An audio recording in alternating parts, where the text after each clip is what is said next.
Selamat siang, Shalom adik-adik mahasiswa baru angkatan 2020-2021. Kita akan bersama dalam kegiatan ODRI, di mana saya akan membawakan materi tentang sistem pembinaan kemahasiswaan. Sebelum saya membawakan materi, perkenankan saya memperkenalkan diri. Nama Dr. Johannes Wekiuk, Magister Manajemen, sebagai Wakil Rektor 3 UKW, dan sehari-hari saya sebagai dosen di Fakultas Ekonomi UKW. Materi pembinaan kemahasiswaan ini bersumber dari peraturan akademik, statuta UKW, dan dari ketentuan umum keluarga mahasiswa. Kita akan melihat pertama tentang di dalam peraturan akademik itu tertuang tentang mahasiswa dan alumni dari pasal 85. Mahasiswa adalah peserta didik yang terdaftar di UKW. Itu jelas. Nah, untuk menjadi mahasiswa seseorang harus memiliki ijazah sekolah menengah atas atau sederajat. Yang kedua, lulus seleksi penerimaan mahasiswa atau melalui cara lain yang diatur lebih lanjut dalam putusan rektor. Yang ketiga, mahasiswa dan alumni itu adalah warga negara asing, dapat menjadi mahasiswa setelah memenuhi persyaratan sesuai ketentuan peraturan yang berlaku. Di dalam ketentuan tersebut ada memuat juga tentang hak dan kewajiban mahasiswa. Jadi hak mahasiswa itu menggunakan kebebasan akademik secara bertanggung jawab untuk menuntut dan mengkaji ilmu sesuai dengan norma dan susila yang berlaku di UKW. Memperoleh pendidikan, pelatihan, dan bimbingan sebaik-baiknya sesuai minat, bakat, kegemaran, dan kemampuan. Yang ketiga itu memanfaatkan fasilitas universitas dalam rangka kelancaran proses belajar sesuai dengan ketentuan yang berlaku. Yang butir D, memperoleh layanan informasi yang berkaitan dengan program studi yang diikutinya serta hasil belajarnya. Butir E, menyelesaikan studi sesuai dengan standar nasional pendidikan tinggi. Ya, kalau bisa ini 4 tahun atau di bawah 4 tahun. Memperoleh pelayanan kesejahteraan mahasiswa seperti beasiswa, kantin, klinik, koperasi, asuransi, bimbingan, dan konseling sesuai dengan ketentuan yang berlaku. Ikut mendapat kesempatan yang sama dan setara untuk mengembangkan penalaran dan menunjukkan minat, bakat, dan kegemaran melalui organisasi kemahasiswaan dan unit-unit kegiatan mahasiswa. Memperoleh pelayanan rohani. Kemudian memperoleh pelayanan khusus bagi mahasiswa disabilitas. Jadi yang cacat juga kami terima di sini. Pindah ke program studi lain yang serumpun atau perguruan tinggi lain. Menjadi anggota organisasi kemahasiswaan yang resmi di tingkat universitas. Cuti akademik dapat diambil seorang mahasiswa dengan alasan tertentu paling lama 2 semester. Ya. Alasan tertentu itu bisa saja karena ada masalah berhubungan dengan kemampuan orang tua, bisa karena sakit yang tidak bisa yang dalam jangka waktu agak lama sehingga mengakibatkan tidak mampu mengikuti perkuliahan secara baik. Yang berikut, selain hak itu mahasiswa juga punya kewajiban. Jadi sebagai mahasiswa jangan tuntut hak saja, tetapi ada kewajiban juga yang harus diikuti. Kewajiban mahasiswa itu secara umum adalah mentaati Pancasila, Undang-Undang Dasar 1945, Bhinneka Tunggal Ika, dan Negara Kesatuan Republik Indonesia. Jadi itu 4 pilar itu harus ditaati.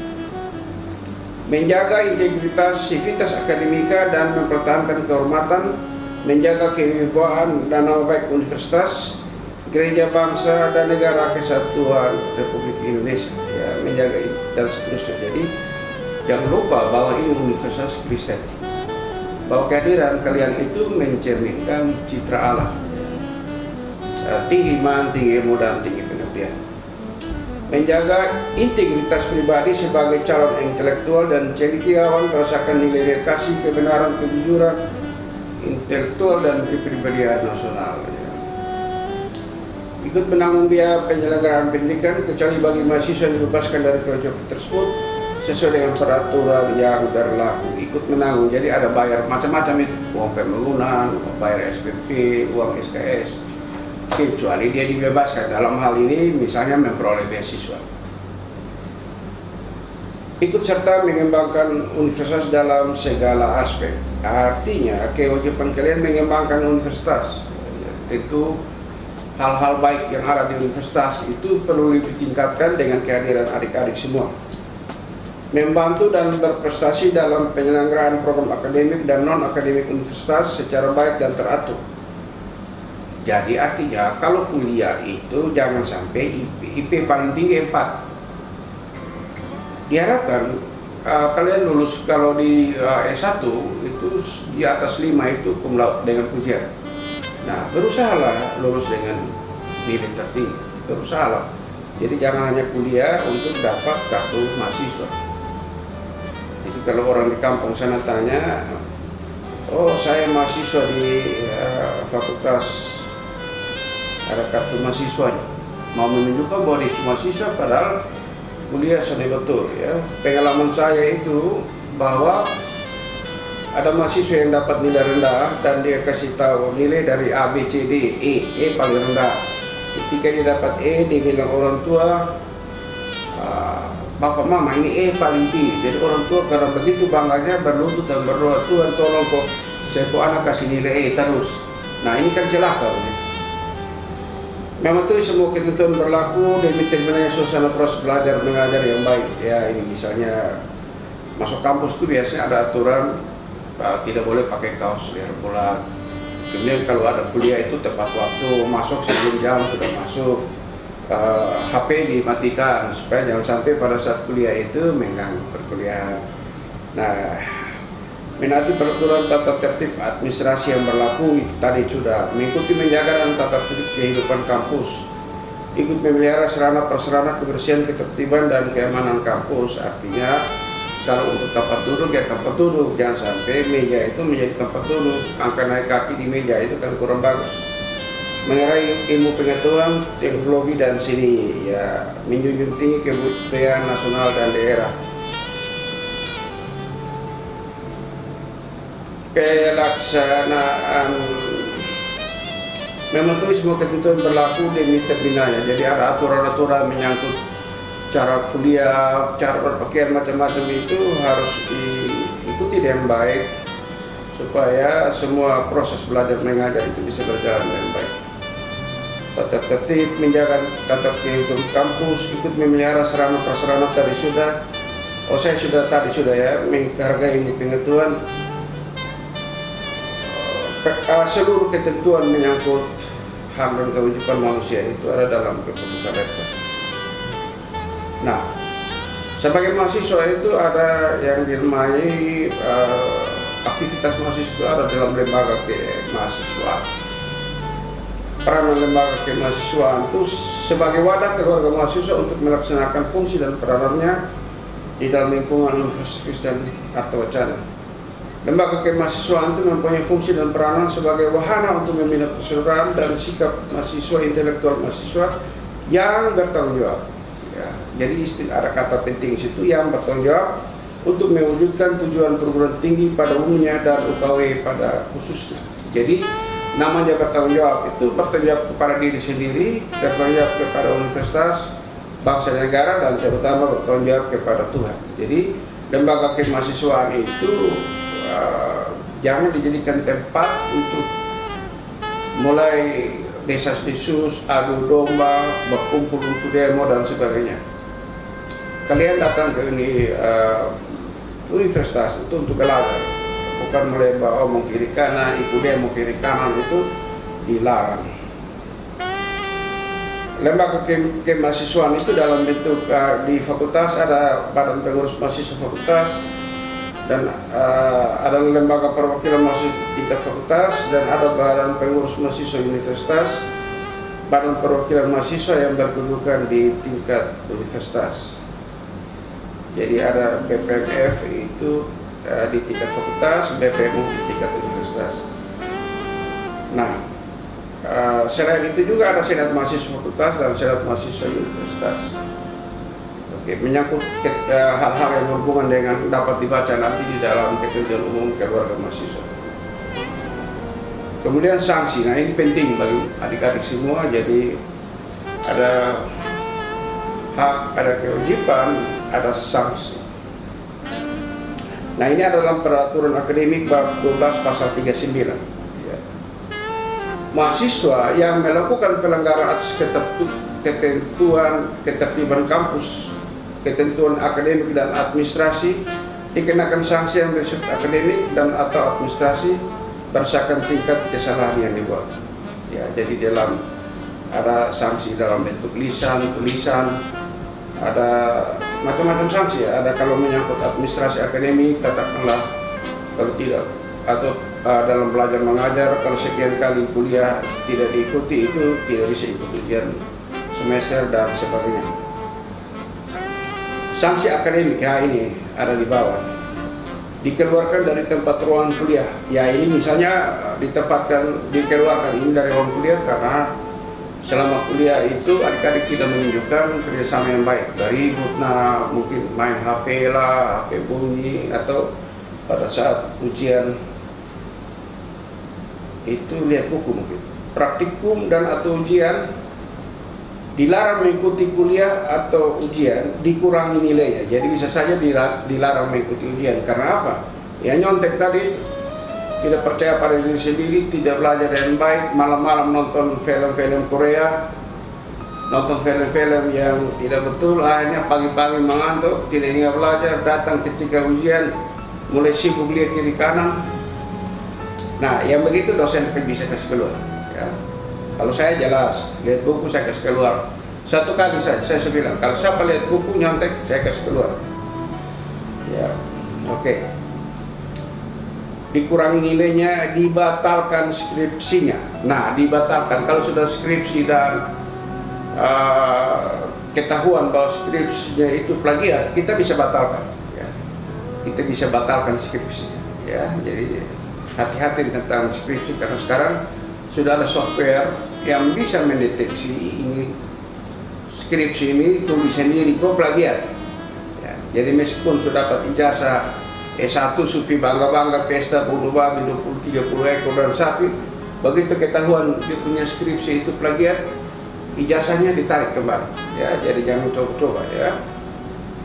Dibatalkan ujian dan hasil ujian diberi nilai E. Ya, ini dibatalkan ujian atau diberi nilai E. Tadi saya bilang kalau dalam kuliah dan lihat buku kiri kanan, dosen usir keluar berarti nilai E. Dilarang mengikuti sebagian atau seluruh kegiatan akademik. Ya ini juga dengan beberapa pertimbangan. Dikenakan cuti akademik. Cuti akademik artinya kalau memang dia tidak sampai pada batas waktu pembayaran SPP atau apapun juga, cicilan pertama atau cicilan kedua kok dia belum melaksanakan kewajibannya, itu bisa diberikan cuti. Kemudian diskors itu kalau melakukan kegiatan-kegiatan yang mencemarkan nama baik universitas, baik di dalam lingkungan universitas itu sendiri ataupun di luar.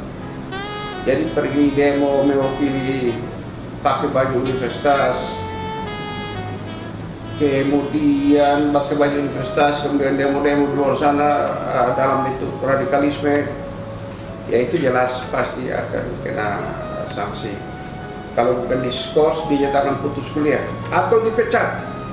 Ya, jadi dipecat sebagai mahasiswa. Jadi hati-hati adik-adik mahasiswa datang kuliah sah. Kalau ada hal yang tidak berkenan, tidak sesuai di hati, marilah ke dosen PA-nya. Kalau dosen PA belum puas, ke dosen Kaprodi. Kalau Kaprodi ya ketua profesurinya belum selesai, ke dekan.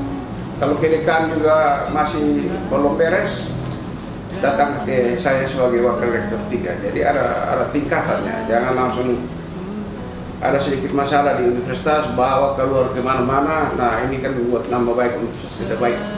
Baik kalau benar, kalau tidak benar, nah ini sanksinya bisa dipecat ya, diberhentikan, dinyatakan putus kuliah atau dipecat sebagai mahasiswa Universitas Kristen atau Wacara. Nah, salah satu sanksi bagi mahasiswa juga itu dipecat itu kalau menghamili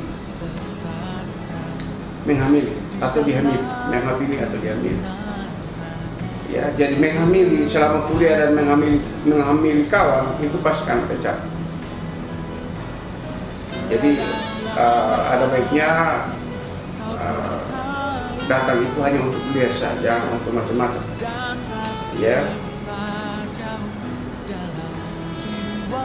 Nah, untuk dipecat itu, khusus untuk dipecat, ya, seorang mahasiswa dapat dipecat jika melakukan pelanggaran seperti ya tadi saya soal menghamili, dihamili di luar nikah dan tidak bertanggung jawab, ya, tidak bertanggung jawab.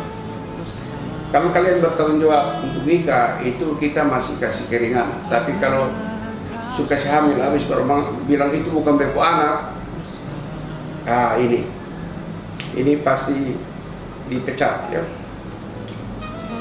Melakukan tindakan kriminal lain yang berkekuatan hukum tetap, ya, jadi ada kasus pembunuhan, pencurian, narkoba, pemerkosaan, macam-macam kriminal itu pasti kena pecat. Yang berkekuatan hukum tetap, ya, jadi begitu ada putusan pengadilan bahwa memang berbuat kriminal pasti kami pecat. Mencemarkan nama lembaga di sosial media, nah ini pengalamannya beberapa waktu lalu ada mahasiswa yang kami pecat karena begitu. Tulis macam-macam di media sosial yang mencemarkan nama baik universitas. Nah, sudah jelas dalam sanksinya itu dipecat. Ketika kami panggil buat berita acara dan dia masih tidak menunjukkan citranya sebagai seorang mahasiswa Kristen, ya kami pecat. Ya, kami pecat. Demikian materi yang bisa saya berikan pada hari ini. Terima kasih. Salam. Baik, selamat siang. Kita bertemu kembali adik-adik mahasiswa dalam materi kedua yang akan saya berikan pada hari ini menyangkut wawasan kebangsaan dan bela negara. Ya, wawasan kebangsaan dan bela negara. Materi ini bersumber dari berbagai sumber, terutama dari kantor Kesbangpol, Kesatuan Bangsa dan Politik Provinsi Nusa Tenggara Timur. Nah, pertanyaannya apa itu wawasan kebangsaan? Dan kita jawab pertama kali. Wawasan kebangsaan itu adalah cara pandang suatu bangsa mengenai diri dan ideologinya serta cita-citanya. Saya ulangi, wawasan kebangsaan adalah cara pandang suatu bangsa mengenai diri dan ideologinya serta cita-citanya yang diorientasikan untuk memperkokoh dan menjaga persatuan bangsa dan ketahanan bangsa. Ya, jadi belajar kita memahami wawasan kebangsaan itu untuk memperkokoh dan menjaga persatuan bangsa dan ketahanan bangsa. Nah, di sini ketahanan bangsa itu dicirikan oleh akhlak dan moral yang baik. Sebagai mahasiswa Kristen, kita harus menunjukkan bahwa akhlak dan moral kita baik. Ya. Yang kedua itu berhubungan dengan profesionalisme. Kita melakukan sesuatu sesuai dengan apa yang kita mampu lakukan. Ya, jangan kita melakukan sesuatu yang tidak kita ketahui. Itu namanya profesionalisme. Penguasaan iptek, ilmu pengetahuan dan teknologi. Penguasaan pembangunan. Yang berikut itu ideologi bela negara, pembauran dan kebangsaan. Ya. Kelima hal ini membentuk ketahanan bangsa. Ya, jadi ketahanan bangsa itu bisa terlaksana apabila kita punya akhlak dan moral yang baik. Kita profesionalisme, kita menguasai iptek, ilmu pengetahuan dan teknologi. Ada pengawasan pembangunan di situ. Ada ideologi, ada bela negara, ada pembaruan dan kewaspadaan. Ya, kelima unsur itu ingin membentuk ketahanan bangsa. Nah, ketahanan bangsa ini dijelaskan lebih lanjut bahwa kondisi dinamik bangsa yang berisi ketangguhan, keuletan, kehandalan yang dibangun agar mampu menghadapi tantangan dari dalam dan luar negeri. Ya, jadi kalau kita mau balik kalimatnya, tantangan-tantangan dari dalam luar negeri itu akan mampu kita hadapi kalau kita suatu bangsa yang tangguh dan ulet. Dengan demikian kita akan mampu menghadapi tantangan dari dalam dan luar. Jadi tangguh dan ulet. Ya, kemudian kita punya konsepsi untuk membangun kesejahteraan dan kehormatan bangsa. Ya. Kesejahteraan dan kehormatan bangsa. Jadi kita tahu bahwa di media sosial itu beredar berbagai macam hoax yang saling menjatuhkan. Ya. Menggunakan alasan-alasan tertentu untuk membenarkan apa yang mereka lakukan.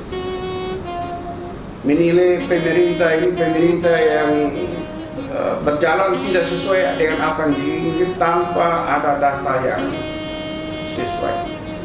Nah, ini tidak boleh terjadi. Tidak boleh. Konsepsi ketahanan bangsa itu adalah membangun kesejahteraan dan kehormatan. Kesejahteraan dan kehormatan bangsa. Akhlak moral iptek tadi sudah ada. Kemudian aspek yang terakhir itu Ipodek Sosbud Hankap, termasuk kewaspadaan. Jadi ideologi, politik, ekonomi, sosial, budaya, dan pertahanan keamanan termasuk di dalam kewaspadaan. Nah, ini semua membentuk ketahanan bangsa. Nah, dinamika dari satu bangsa dalam bangsa Indonesia dicirikan oleh dua hal, ya. Yang pertama itu demokrasi. Di dalam demokrasi itu di dalamnya anak bangsa berinteraksi dalam menentukan pilihan-pilihan, berinteraksi dalam menentukan pilihan-pilihan, ya. Jadi di dalam iklim demokrasi semua orang diberikan kesempatan untuk berpendapat, untuk mencapai tujuan tertentu. Tetapi dinamika bangsa ada dalam bentuk juga yang satu disebut dengan anarki. Anarki itu masing-masing kelompok mengandalkan orientasinya sendiri-sendiri, tidak toleran terhadap kelompok lain, itu dianggap musuh.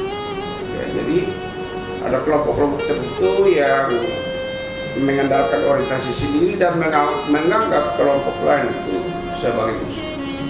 Nah, ini tidak boleh terjadi. Ya. Jadi kewajiban kita semua, kalian sebagai mahasiswa itu untuk menjaga agar dinamika bangsa itu jangan dalam bentuk anarki, tapi dalam bentuk demokrasi. Nah, kita lihat pidato kenegaraan Presiden RI tanggal 16 Agustus 2007 itu bahwa ada 4 pilar kebangsaan di bangsa Indonesia yang harus kita pertahankan dan berjuang mati-matian kita untuk mempertahankan. Yang pertama itu Pancasila, pilar pertama. Yang kedua itu adalah Undang-Undang Dasar 1945. Yang ketiga itu adalah Bhinneka Tunggal Ika. Yang keempat NKRI, ya, kita sering dengar NKRI harga mati. Ya. Pancasila, Undang-Undang Dasar 1945, Bhinneka Tunggal Ika itu sudah final. Jadi jangan diutak-atik lagi. Ya, artinya sebagai mahasiswa kita wajib mempertahankan 4 pilar. Jangan terakhir tergoda untuk konsep-konsep lain di luar 4 pilar tersebut. Nah, ini kita punya tugas. Kalian punya tugas sebagai mahasiswa. Nah, tujuan dan sasaran wawasan kebangsaan itu adalah yang pertama, terciptanya bangsa yang kuat, rukun bersatu, berdaya saing tinggi dan sejahtera. Ya, bangsa yang kuat, rukun bersatu, berdaya saing tinggi dan sejahtera. Bangsa itu kuat kalau kita semua saling memberikan kontribusi yang positif di dalam pembangunan. Yang kedua, terjaganya sejarah kebangsaan Indonesia dan cita-cita NKRI. Terjaganya sejarah kebangsaan Indonesia dan cita-cita NKRI. Artinya bahwa sejarah itu harus sesuai dengan apa yang terjadi. Cita-cita NKRI itu masyarakat adil dan makmur. Yang ketiga, revitalisasi, reaktualisasi nilai-nilai Pancasila. Jadi nilai dalam Pancasila itu direvitalisasi dan direaktualisasi. Artinya bagaimana nilai Pancasila itu ada dalam seluruh kehidupan kita. Yang keempat itu secara khusus meredam berkembangnya penonjolan primordialisme sempit, kesukuan, kedaerahan, dan mencegah disintegrasi bangsa. Ya, jadi sebenarnya ada juga agama di situ. Primordialisme sempit, jadi dong mengatakan bahwa yang paling berperanan di Indonesia itu adalah suku tertentu. ya, kesukuan, kedaerahan. Ya. Jadi kalau omong misalnya ada posisi tertentu, harus orang dari daerah ini atau agama ini, itu tidak boleh terjadi di dalam wawasan kebangsaan. Ya.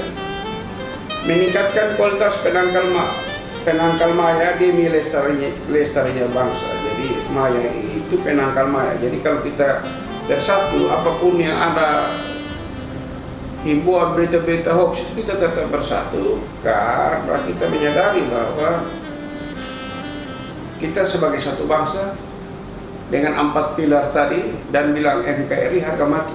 Ya. Kalau kita sudah dalam satu tujuan, apapun godaan macam-macam itu kita akan tetap berdiri teguh. Nah, yang berikut tadi wawasan kebangsaan, yang berikut itu bela negara. Ialah tekad, sikap dan perilaku warga negara yang dilakukan secara teratur, menyeluruh dan terpadu, serta dijiwai oleh kecintaan kepada NKRI berdasarkan Pancasila Undang-Undang 1945 dalam menjamin kelangsungan hidup bangsa dan negara. Ya, dalam melanjutkan kelangsungan hidup bangsa negara. Jadi tekad, sikap perilaku itu berdasarkan kecintaan kepada NKRI berdasarkan Pancasila dan Undang-Undang Dasar 1945 dalam menjamin keberlangsungan hidup negara. Ya, agar Indonesia ini ada terus. Agar Indonesia terus, kita perlu memahami konsep bela negara. Kita yang harus menjaga tekad, sikap dan perilaku sebagai warga negara. Nah, sumber undang-undang bela negara itu ada di pasal 27 ayat 3, misalnya di sini bilang setiap warga negara berhak dan wajib ikut serta dalam pembelaan negara. Jadi kalau misalnya ada kelompok-kelompok tertentu yang mengatakan bahwa dia eksklusif, yang lain itu tidak, ada perang misalnya, kita juga wajib meluruskan berita-berita yang kita anggap hoax, itu kita wajib meluruskan. Maka itu setiap warga negara. Ya. Jadi jangan sampai ada masalah tertentu kita sembunyi di belakang. Nanti so aman baru muncul, kalau bukan beta nah inbaran no kacau semua. Ini bukan begitu dibicara. Pasal 30, tiap-tiap warga negara berhak dan wajib ikut serta dalam usaha pertahanan dan keamanan negara. Ya. Jadi kalau pada saat tertentu negara meminta kita untuk bela negara, ya kita wajib ikut. Pasal 30 ayat 2, usaha pertahanan dan keamanan negara dilaksanakan melalui sistem pertahanan dan keamanan rakyat semesta oleh Tentara Nasional Indonesia dan Kepolisian Negara Indonesia sebagai kekuatan. Ya, jadi tentara dan kepolisian sebagai kekuatan utama dan rakyat sebagai kekuatan pendukung. Ya, kekuatan utama ada di TNI dan polisi, kita sebagai kekuatan pendukung. Nah, ini ada saya kutip menurut Rukmi ya.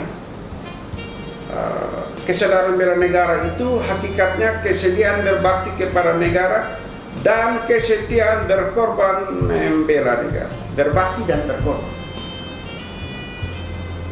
Ya, kalau kita ingat sejarah bangsa Indonesia ketika merdeka dan begitu banyak orang yang gugur untuk mempertahankan negara kesatuan Republik Indonesia. Nah, sekarang kita juga mesti bela negara, berbakti pada negara dan kesediaan berkorban membela negara, berbakti dan berkorban. Ya. Jadi di sini artinya kelihatan bahwa jangan sampai kita hanya mau yang enak saja, giliran yang susah itu kita semua lari, lari. Ya. Tujuan dan fungsi bela negara diantaranya tujuan mempertahankan kelangsungan hidup bangsa dan negara, melestarikan budaya, ya. Menjalankan nilai Pancasila dan Undang-Undang 1945, berbuat yang terbaik bagi bangsa dan negara, menjaga identitas dan integritas bangsa dan negara. Fungsi bela negara itu adalah mempertahankan negara dari berbagai ancaman, ya. Mempertahankan negara dari berbagai ancaman, menjaga keutuhan wilayah negara. Kewajiban setiap warga negara merupakan panggilan sejarah, ya. Merupakan panggilan sejarah. Nah, ini ada beberapa contoh bela negara dalam kehidupan kita sehari-hari. Misalnya dalam lingkungan keluarga, menciptakan suatu rukun, damai dan harmonis dalam keluarga. Ya, artinya keluarga sudah beribu, baik-baik apa semua itu bagian dari bela negara. Membentuk keluarga yang sadar hukum. Ya, jadi kalau ada aturan bahwa warga harus begini-begini atau misalnya naik kendaraan itu harus pakai helm atau lampu merah mesti berhenti, ya ikutilah, sadar hukum. Ya, saya lihat banyak mahasiswa yang anak-anak muda yang naik motor tidak pakai helm. Tidak pakai helm, naik motornya ugal-ugalan, angka ban depan. Nanti kalau jatuh mulut duluan baru sadar. Gitu. Mulut kalau jatuh duluan baru tahu sendiri, gigi dong pindah ke belakang, yang belakang pindah ke muka. Ya, jadi kita berharap itu salah satu contoh meningkatkan iman dan tawakal dan iptek, ya, iman dan takwa, kepercayaan kita, ilmu pengetahuan teknologi patut kita tingkatkan, ya, jangan sampai iman kita itu menjadi luntur, ya, kita menjadi animis, ya, orang yang tidak beragama. Kesadaran untuk mentaati tata tertib sekolah, ya, jadi artinya kalau kita di sini bilang datang kampus itu pakai baju kos kerat, ya baju kos kerat. Datang kampus itu jangan pakai jeans yang terobek dari atas sampai bawah, atau masuk kampus itu jangan pakai celana umpan, ya. Waktu lalu ada pendeta yang khotbah di kampus, celana umpan baik, asal ini bakas luka fall di pahan, bakas luka fall gitu, ya, dia bilang begitu. Saya juga hanya ikut pendeta saya menciptakan suasana rukun damai dan aman dalam masyarakat, dari lingkungan masyarakat. Jangan bikin yang aneh-aneh, ya, bikin acara pesta atau apa bisa sampai pagi, kalau aturan sampai jam 11-12 berhenti. Ada himbauan pemerintah sekarang, social distancing, jaga jarak, pakai masker, hand sanitizer, kemana-mana sampai pakai itu barang. Nanti kalau karena ini COVID baru mulai, saya tahu mau bikin apa, tinggal tunggu satu. Kemudian menjaga keamanan kampung secara bersama-sama. Nah, ini biasanya pada saat-saat tertentu kita diminta untuk jaga kampung. Jadi kita wajib ikut, ya, kebersihan macam-macam. Peraturan hukum berlaku, membayar pajak tepat pada waktunya, ya. Sebagai warga negara, kalau ada tanah bangunan mesti bayar pajak. Punya kendaraan bayar pajak, jangan lari kendaraan itu sembunyi-sembunyi di kampung itu, putar kiri kanan dan mau bayar pajak. Dapat tangkap sekali dia oh sudah mampu bayar lagi, ya. Karena kalau kita bayar pajak, kita bayar asuransi.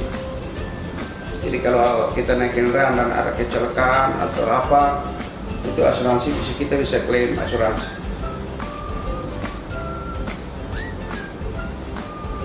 Yang terakhir dari materi saya ini adalah menyangkut